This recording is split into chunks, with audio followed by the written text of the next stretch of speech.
Muhammad Ali's divine challenge. The microphone crackled as Muhammad Ali stepped up to the podium, sweat still glistening on his forehead from the brutal training session. The packed auditorium at Harvard University fell silent. This wasn't supposed to happen. The debate was scheduled for next week, but here he was, unannounced, uninvited, and clearly agitated. A young philosophy professor had just finished his lecture on the irrationality of religious belief when Ali burst through the back doors. "You want to talk about God being irrational?" Ali's voice boomed across the lecture hall. "You sitting up there in your fancy suit, telling these kids that faith is for fools." Professor Jonathan Whitmore adjusted his glasses nervously. He'd written 3 books debunking religious mythology, appeared on countless talk shows, but nothing had prepared him for this moment. The heavyweight champion of the world was challenging him, not to a fight, but to something far more dangerous. "Mr. Ali, this is a private academic setting." "Private?" Ali laughed, gesturing to the 100 students now pulling out cameras and recording devices. "Nothing's private when you're calling my God a fairy tale, Professor." The tension in the room was suffocating. Students whispered frantically, some trying to live stream, others texting friends to get here immediately. This was 1974, and word traveled fast on campus.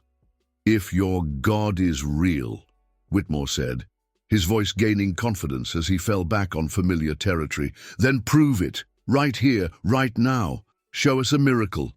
Part the Red Sea, turn water into wine, do something that defies the laws of physics." Ali smiled, that dangerous, knowing smile that had preceded every knockout of his career. "You want proof of God, Professor? You really want to see the divine in action?" The room held its breath. "Then watch this."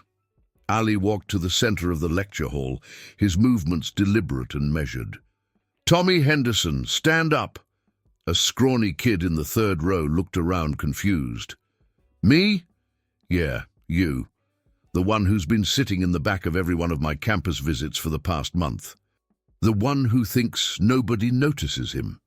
Tommy's face went red as he slowly stood. Ali was right. He had been following the champion around campus, too shy to approach, too starstruck to speak. "Tell everyone here what you told me yesterday, son." I don't know what you mean." "About your father. About why you're really here at Harvard." The kid's hands started shaking. "Mr. Ali, please." "It's okay, Tommy. These people need to hear this." Professor Whitmore watched, confused but intrigued. This wasn't going where he'd expected. Tommy's voice cracked as he spoke. "My dad, he's been working 3 jobs to pay for my tuition, construction during the day, security at night, and weekends at the docks. He's 58 years old and his back is shot, but he won't let me quit school." "And what did you decide yesterday?" Ali pressed gently. Tears started flowing down Tommy's cheeks. "I was going to drop out. I can't watch him kill himself for my dreams anymore. I already packed my bags." The auditorium was dead silent now. Even Whitmore had stopped taking notes. Ali turned to face the professor. "You want to see God, Dr. Whitmore? You want proof of the divine? It's not in magic tricks or supernatural nonsense. It's in what happens next." He reached into his jacket and pulled out an envelope. "Tommy, this is a check for $40,000. It'll cover your remaining tuition and your father's medical bills for his back surgery." The kid nearly collapsed. "Mr. Ali, I can't." "You're not taking it from me, son. You're taking it from God. I'm just the delivery boy." Gasps echoed through the auditorium. Students were crying, professors were speechless, and cameras were capturing every second. But Ali wasn't done. "Sarah Martinez, you're here too, aren't you?" A young Latina woman in the front row froze. "How do you know my name?" "Same way I knew about Tommy. People talk and I listen." "You've been tutoring kids in the projects for free every weekend, haven't you? Even though you're working 2 jobs to support your sick mother." Sarah nodded, unable to speak. Ali pulled out another envelope. "This is for your mother's cancer treatment, the experimental therapy she needs but can't afford." The room erupted. Students were standing, cheering, crying. Professor Whitmore stood behind his podium, completely stunned.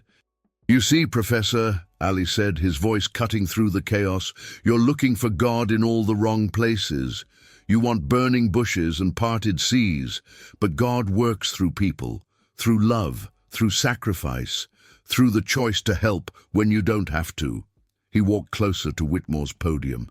"I could have spent this money on another car, another house, another diamond ring, but God put these kids in my path for a reason. He put you in my path too. This is just charity," Whitmore stammered. "This doesn't prove anything supernatural." "Doesn't it?" Ali smiled. 3 weeks ago, I had no idea these kids existed. 3 weeks ago, you scheduled this lecture about the irrationality of faith. 3 weeks ago, a wealthy businessman I'd never met walked into my training camp and handed me a briefcase full of cash, said God told him I'd know what to do with it. The professor's face went pale. That's just coincidence." "Is it? Or maybe, just maybe, there's something bigger than all of us orchestrating moments like this. Maybe God doesn't need to break the laws of physics to prove he exists. Maybe he just needs to break through the walls we build around our hearts." Ali turned back to the students.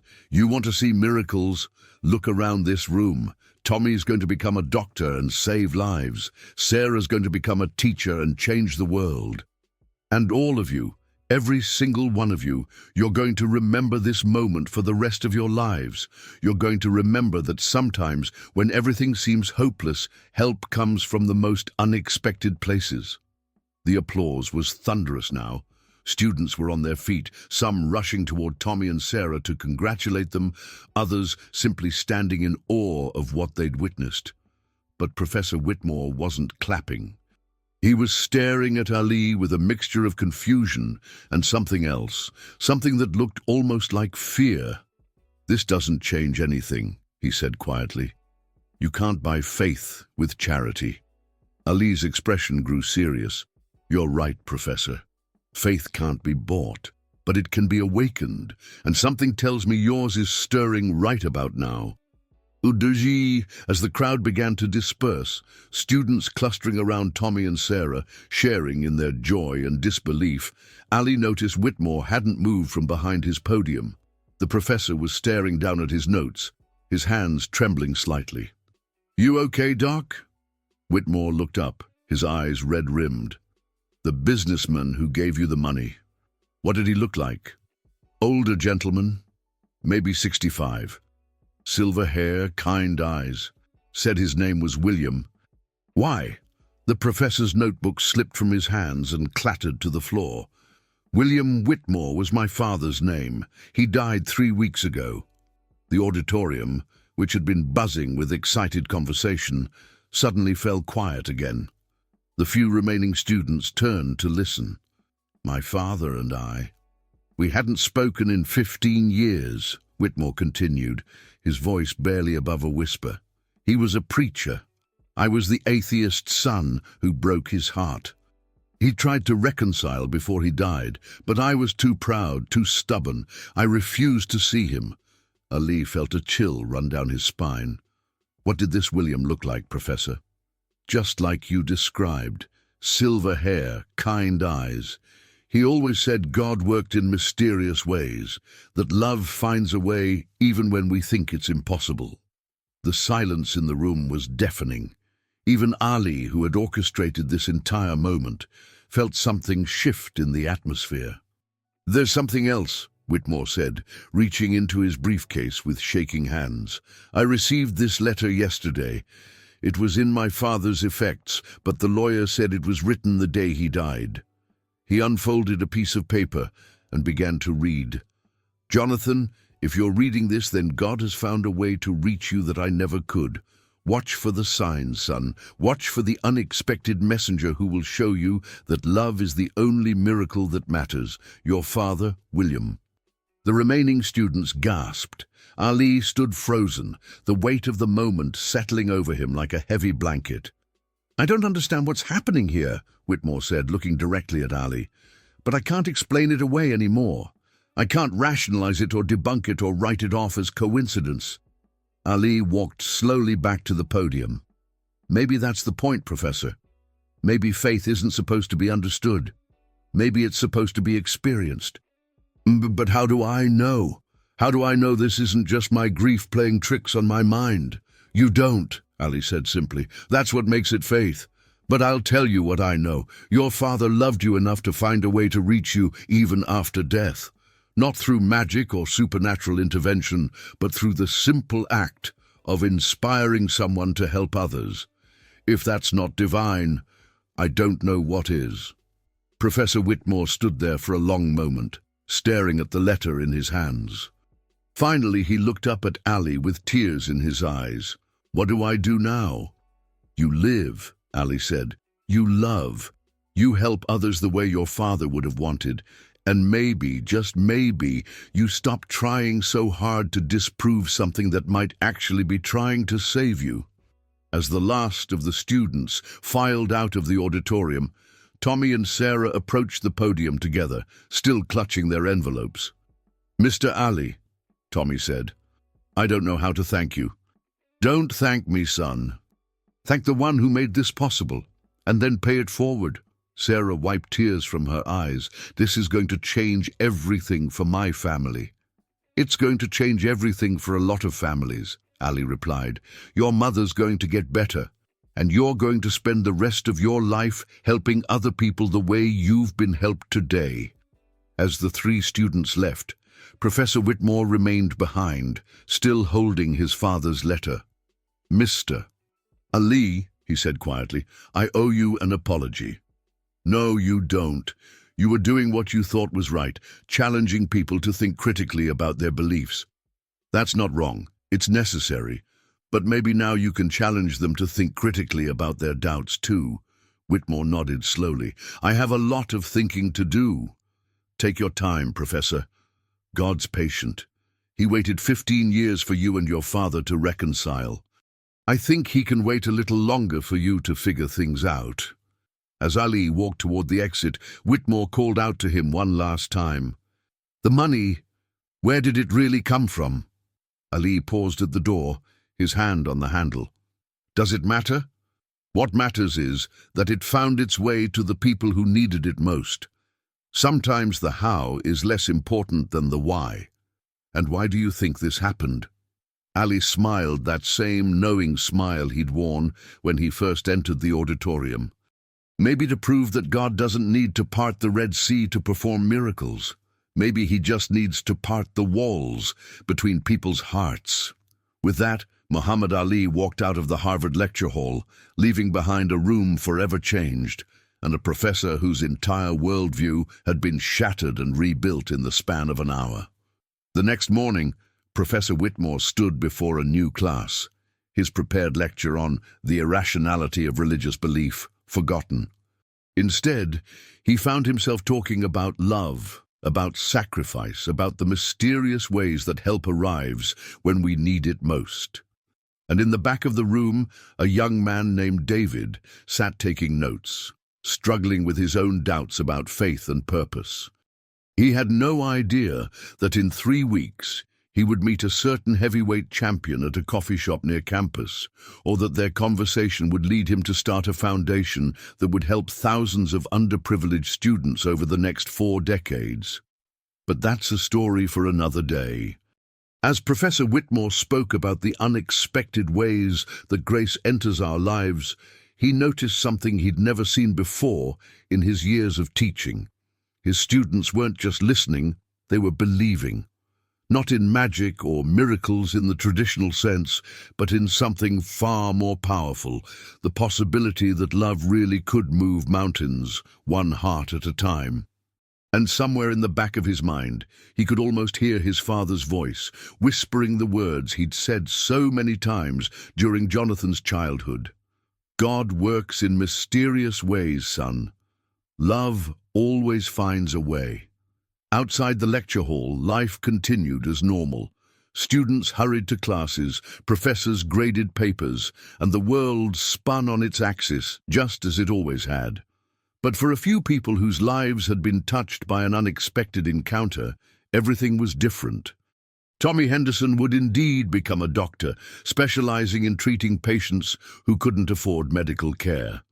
Sarah Martinez would become a teacher, eventually founding a network of free tutoring centers in underserved communities. And Professor Jonathan Whitmore would spend the rest of his career exploring not the irrationality of faith, but the rationality of love.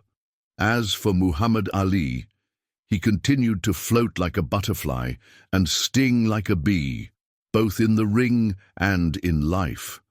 But those who knew him best would say that the real victory that day at Harvard wasn't won with fists. It was won with an open heart and a willingness to be used as an instrument of something greater than himself.